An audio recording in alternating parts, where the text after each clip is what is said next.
রাতের শেষ প্রহর গ্রামের ছোট্ট এক বাড়িতে শেষ নিঃশ্বাস নিচ্ছে আব্দুর রহিম নামের এক মানুষ।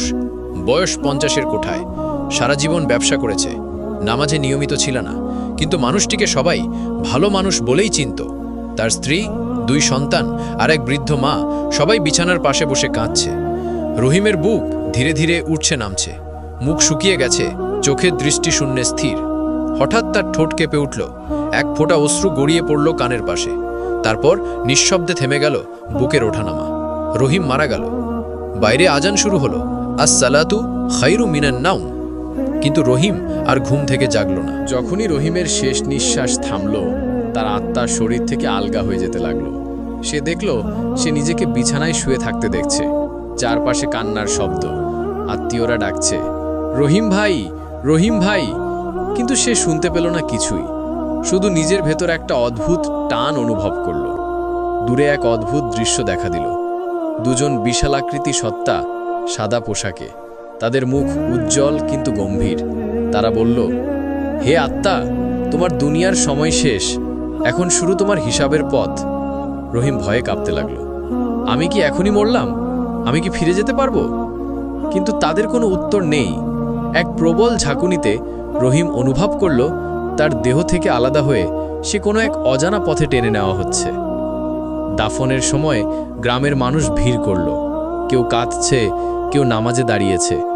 রহিমের আত্মা সেই সব দৃশ্যের উপর থেকে তাকিয়ে দেখছে। দেখো, সবাই কাঁদছে, কিন্তু কেউ জানে না আমি কোথায় যাচ্ছি। কবরের মাটির নিচে দেহ রাখা হলো, মাটি চাপা দেওয়া হলো, সবাই চলে গেল। চারপাশে নিস্তব্ধতা। হঠাৎ অন্ধকারের মধ্যে রহিম শুনতে পেল গর্জনের মতো শব্দ। কবরের দেওয়াল কেঁপে উঠল। 2 ভয়াবহ আকৃতির ফেরেশতা প্রবেশ করল, মুনকার ও নাকির। তারা বলল, তোমার রব কে? রহিম থরথর করে বলল, আল্লাহ। তোমার ধর্ম কি? ইসলাম। এই মানুষ মুহাম্মদ সাল্লাল্লাহু আলাইহি ওয়াসাল্লাম সম্পর্কে তুমি কি বলো? রহিম জবাব দিতে গেল, কিন্তু জিহ্বা আটকে গেল। দুনিয়ায় সে কখনো বেশি সময় দিত না নামাজে, কোরআন পড়ত না, রসুলের জীবনের কথা জানত না। তার মুখ থেকে কোনো উত্তর বের হলো না।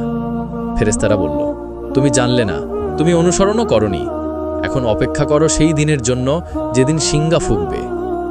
তারপর কবরের মাটি তাকে চেপে ধরল। 2 পাঁজর একে অন্যের সঙ্গে মিশে গেল। সে চিৎকার করল, কিন্তু বাইরে কেউ শুনল না। সময়ের ধারণা হারিয়ে গেল। কত বছর কেটে গেছে কেউ জানে না। হঠাৎ আকাশ থেকে এক ভয়ঙ্কর শব্দ শোনা গেল। শিঙ্গা ফুঁকল, মাটি ফেটে গেল, সমুদ্র ফেটে পড়ল, পাহাড় গুঁড়ো হয়ে গেল। রহিম কবর থেকে উঠে দাঁড়ালো। চারপাশে অসংখ্য মানুষ, সবাই নগ্ন, ভীত, অস্থির। এই কেমন দিন? কেউ চিৎকার করছে, কেউ কাঁদছে। দূর থেকে এক কণ্ঠ শোনা গেল, আজ ন্যায় বিচারের দিন, আজ কেউ কারো জন্য কিছু করতে পারবে না। মানুষ দলবদ্ধভাবে বিচারস্থলের দিকে ধাবিত হচ্ছে। সূর্য তাদের মাথার ঠিক ওপরে, তাপে চামড়া গলে যাচ্ছে, ঘামে মানুষ ডুবে যাচ্ছে। কেউ গোড়ালি পর্যন্ত, কেউ গলা পর্যন্ত, কেউ সম্পূর্ণ ডুবে গেছে নিজের ঘামে। রহিম হাঁটতে হাঁটতে ভাবছে, আমি নামাজে অবহেলা করতাম, এখন কে আমাকে বাঁচাবে? এক ভয়ঙ্কর ময়দানে সবাইকে থামানো হলো। ফেরেশতারা ডেকে বলল, যে যার আমলনামা গ্রহণ করো। রহিমের নাম ডাকা হলো। সে কাঁপতে কাঁপতে সামনে এগোলো। ফেরেশতা তার দিকে এক পুস্তক বাড়িয়ে দিল, বাম হাতে। তার মুখ শুকিয়ে গেল।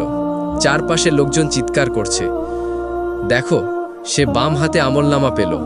রহিম আমলনামা খুলে দেখল, প্রতিটি পাতায় লেখা তার পাপের কথা। মিথ্যা বলেছিল, সুদ খেয়েছিল, নামাজ ছেড়েছিল, গরিবকে তুচ্ছ করেছিল, অন্যায়ভাবে অর্থ উপার্জন করেছিল। সে কাঁদতে লাগল, হে আল্লাহ, আমি অনুতপ্ত, আমাকে ক্ষমা করো। কিন্তু তখন আর ক্ষমা চাওয়ার সময় নেই। ফেরেশতারা বলল, আজ সেই দিন যেদিন কারো অজুহাত গ্রহণ করা হবে না।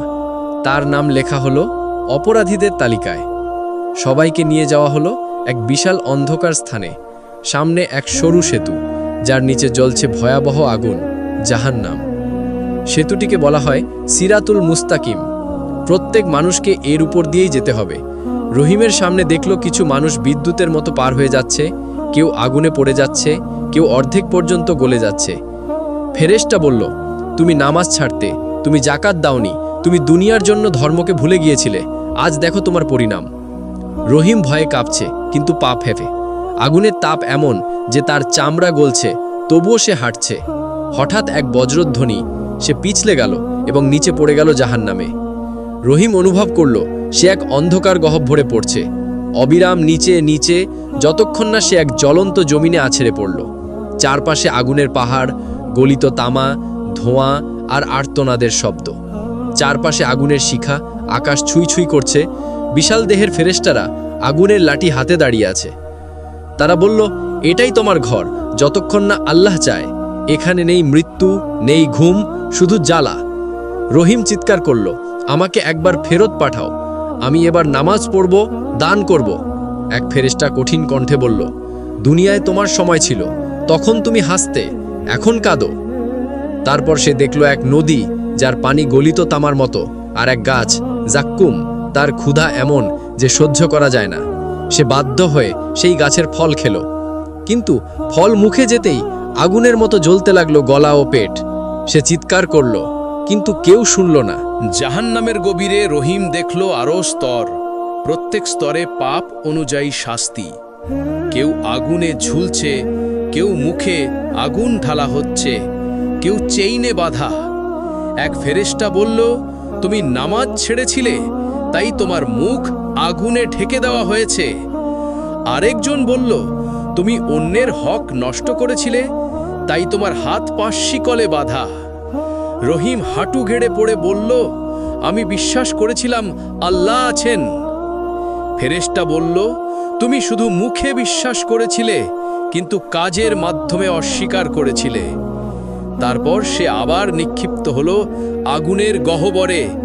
জাহান্নামের শিখা তাকে ঘিরে ধরেছে, তাপ এমন যে হাড় পর্যন্ত পুড়ে যাচ্ছে, কিন্তু মৃত্যুর কোনো সুযোগ নেই। সে শুনতে পেল চারপাশে অন্য পাপীদের আর্তনাদ, হে প্রভু, আমাদের মৃত্যু দাও, হে প্রভু, একবার ফেরত যাওয়ার সুযোগ দাও। কিন্তু উত্তর একটাই, আজ নেই কোনো মুক্তি, আজ শুধু প্রতিফল। রহিম বুঝতে পারল এটাই তার চিরস্থায়ী পরিণাম। সে মনে করল সেই দিনগুলো যখন সে নামাজের সময় দোকান খোলা রাখত, যখন মিথ্যা বলতো, যখন এক বৃদ্ধকে সাহায্য না করে পাশ কাটিয়ে যেত। সে কাঁদতে লাগলো, কিন্তু অশ্রু ও আগুন হয়ে ঝরছে। কত বছর কেটে গেল কে জানে। একদিন হঠাৎ জাহান্নামের আকাশে এক আলো দেখা দিল। ফেরেশতারা দৌড়ে গেল। রহিম তাকিয়ে দেখল আল্লাহর রহমতের আদেশ এসেছে। কিছু মানুষ যাদের অন্তরে ছিল সামান্য ঈমান, তাদের বের করে নেওয়া হবে। রহিম কাঁদতে কাঁদতে বলল, আমি কি তাদের মধ্যে? এক ফেরেশতা তার দিকে তাকিয়ে বলল, তুমি দুনিয়ায় একদিন এক দরিদ্রকে পানি দিয়েছিলে, মনে আছে? রহিম বলল, হ্যাঁ, মনে আছে।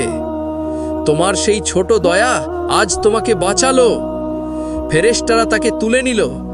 আগুনের দগদগে দেহে ঠান্ডা বাতাস লাগলো। সে প্রথমবারের মতো স্বস্তির নিঃশ্বাস নিল।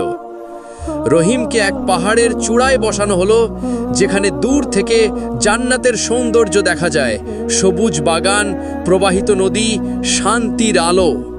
সে চোখ মেলে তাকিয়ে দেখল সেই সব মানুষ যাদের সঙ্গে সে দুনিয়ায় ছিল, এখন জান্নাতে হাসছে আল্লাহর সান্নিধ্যে। রহিম মাথা নিচু করল, অশ্রু ঝরল। হে প্রভু, আমি জানি আমি ব্যর্থ ছিলাম, কিন্তু তোমার করুণা অসীম। যদি আজ তুমি ক্ষমা করো, আমি তোমার দাস হয়ে থাকব। এক কণ্ঠ ভেসে এলো, আমার দয়া আমার ক্রোধের চেয়ে মহান। তারপর এক নরম আলো রহিমকে ঘিরে ধরল। জাহান্নামের আগুন নিভে গেল এবং সে অনুভব করল তার আত্মা শান্তির পথে যাত্রা করছে। এই গল্পটা কল্পিত হলেও এর প্রতিটি দৃশ্য কোরআন ও হাদিসের সত্য বার্তা বহন করে। প্রত্যেক প্রাণ মৃত্যুর স্বাদ নেবে এবং প্রত্যেককে নিজের আমলের জবাব দিতে হবে। রহিমের মতো আমরা যেন সেই দিনে না কাঁদি, বরং আজই ফিরে আসি আল্লাহর পথে। কারণ আজ আমাদের হাতে সময় আছে, কাল হয়তো শুধু অনুতাপ।